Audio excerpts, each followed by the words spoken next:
प्रतिभा, प्रतिभा, प्रतिभा मेरी बहन, होश में आ। तुझे कुछ नहीं होगा, तुझे कुछ नहीं होगा, मैं तुझे कुछ नहीं होने दूंगी। तेरे लिए तो मैं भगवान से भी लड़ जाऊंगी। तेरे नाम का अखंड ज्योति जलाऊंगी। मैं अभी जाकर तेरे नाम की अखंड ज्योति जलाती हूँ।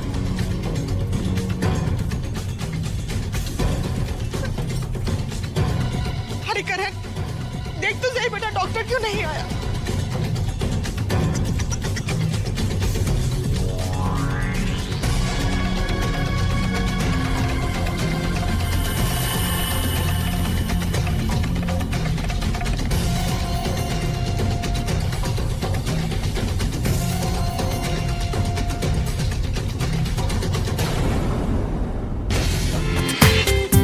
पूरा एपिसोड देखिए ZEE5 पर।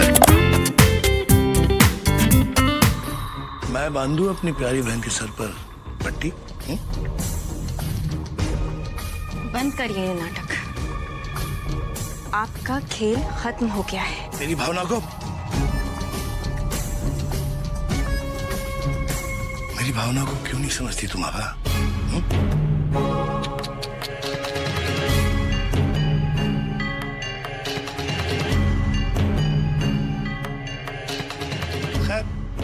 हम दोनों भाई बहन ने जो तप किए इस घर के लिए, इस परिवार के लिए, उसकी हवन के लिए कुछ जरूरी सामग्री मंगवाना अभी बाकी है। अभी बोल देता हूं।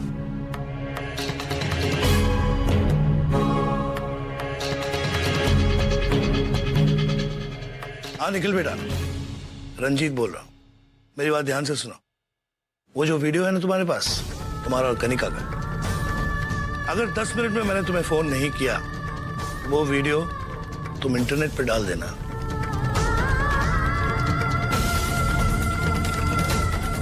MMS भेज देना अपने सारे दोस्तों को। दुनिया को दिखा दो कि तुम और कनिका ने। कितने घटिया किस्म के आदमी हैं आप। अपनी बेटी जैसी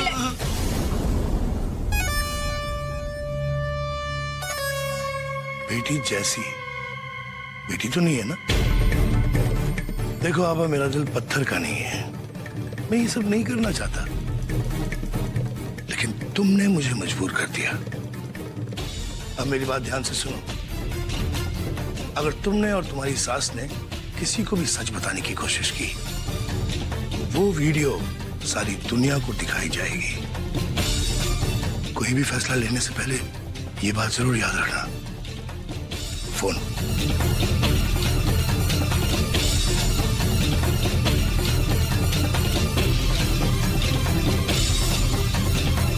मुझसे जीतना इतना आसान नहीं होगा आभा तुझे। नॉट बैड मासी जी।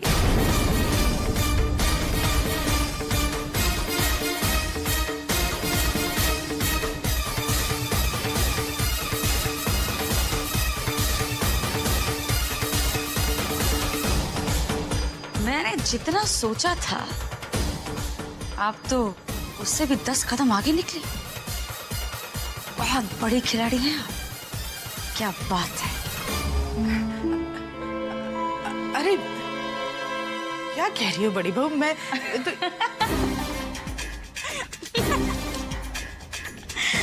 मासी जी, सच बताऊं आपको, आपसे पहले आभा से मेरा ये आमना सामना कई बार हो चुका है। बहुत कोशिश की मैंने उसे नीचा दिखाने की, स्वर्ण भवन से भगाने की, पर पता नहीं किस मिट्टी की बनी हुई है, हार ही नहीं मानते। हाँ, एक और क्वालिटी है उसकी, वो झूठ का सहारा कभी नहीं लेती, हमेशा सच्चाई का साथ देती, बड़ी सच्ची टाइप की है। इसलिए घर में किसी को उसकी बात पर यकीन हो या ना हो, मैं जानती हूं कि सच्चाई क्या है।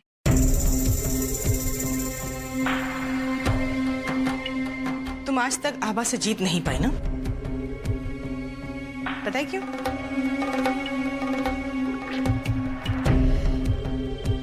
क्योंकि किसी भी खेल में देर तक डटे रहने के लिए एक मजबूत खिलाड़ी का साथ होना बहुत जरूरी है। तुम समझ रही हो ना मैं क्या कह रही हूँ? समझ तो रही हूं, आपकी बात मान भी लेती हूँ, फिर भी आभा को इस घर से निकालना इतना आसान नहीं है।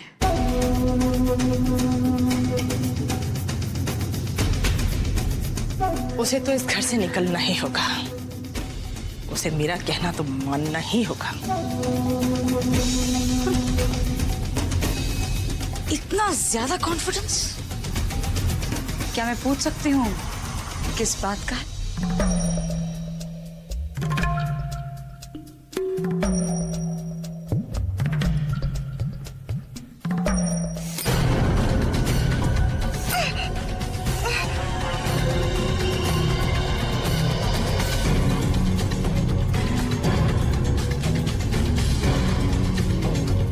इतना दर्द जो सहा है मैंने।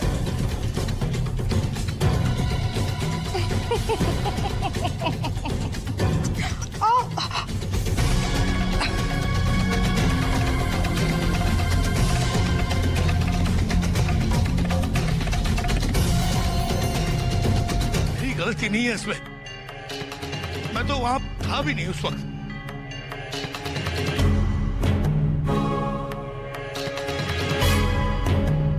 और जब मैं प्रतिभा की रिहाई के बारे में पूछने गया था जेल में, तो उन लोगों ने बताया कि उसने खुदकुशी कर ली। और चूंकि उसके घर से कोई पार्थिव शरीर लेने नहीं आया, तो उन्होंने ही अंतिम संस्कार कर दिया था। मैं सच कह रहा हूँ जीजा जी, मेरा यकीन मानिए। मुझे नहीं मालूम कि प्रतिभा की हालत कैसे हुई। और अगर मुझे मालूम होता तो सबसे पहले मैं प्रतिभा को इस घर में वापस ले आता। अच्छा, देवराज सेवमान पावनिग्र पंकजं ख्यालयत्र सूत्रमिन्दु शेखरं कृपाकरं शारदादियोगि वृन्दवन्दितं दिगम्बरं काशिकापुरादिनाथ कालभैरवं भजे भानुकोटिवासरं भवामि नारगम्बरं नीलकण्ठविद्युताकृतायकं त्रिलोचनं कालकालमञ्जुजाङ्गमं। अगर माँ की इस हालत के जिम्मेदार आप नहीं, तो ये बताइए अब तक आप कहाँ थे?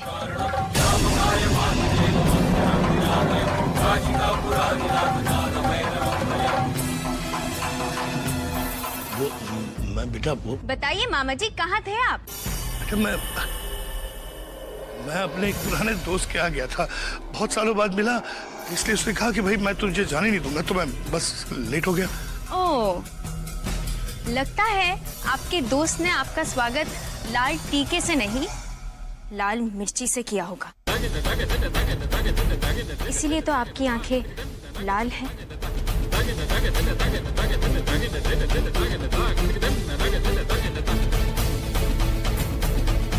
वो बेटे, वो मेरी आंखों में कचरा चला। बस करिए मामा जी, बहुत खिलवाड़ कर चुके आप हमारे साथ, हमारे परिवार के साथ। आज आपके जवाब खत्म हो जाएंगे, पर हमारे सवाल खत्म नहीं होंगे। माँ ने हमें आपके हर एक करतूत के बारे में बता दिया है।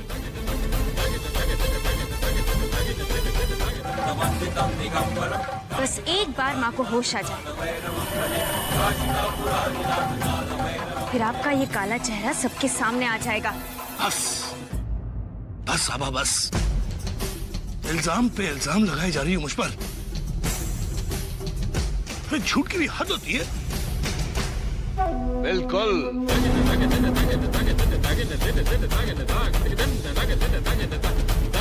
बिल्कुल सही कहा तुमने रंजीत। झूठ की भी हद होती है। हमें यकीन था कि तुम अपना झूठ कबूल नहीं करोगे, क्योंकि कोई सबूत नहीं।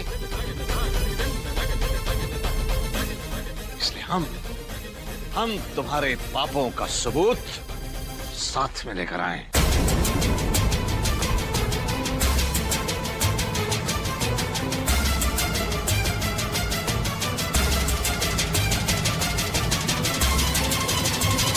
वकील साहब, ये संस्कार का फोन है, और आज जो संस्कार जीवन और मृत्यु के बीच झूल रहा है, वो भी इसी की वजह से।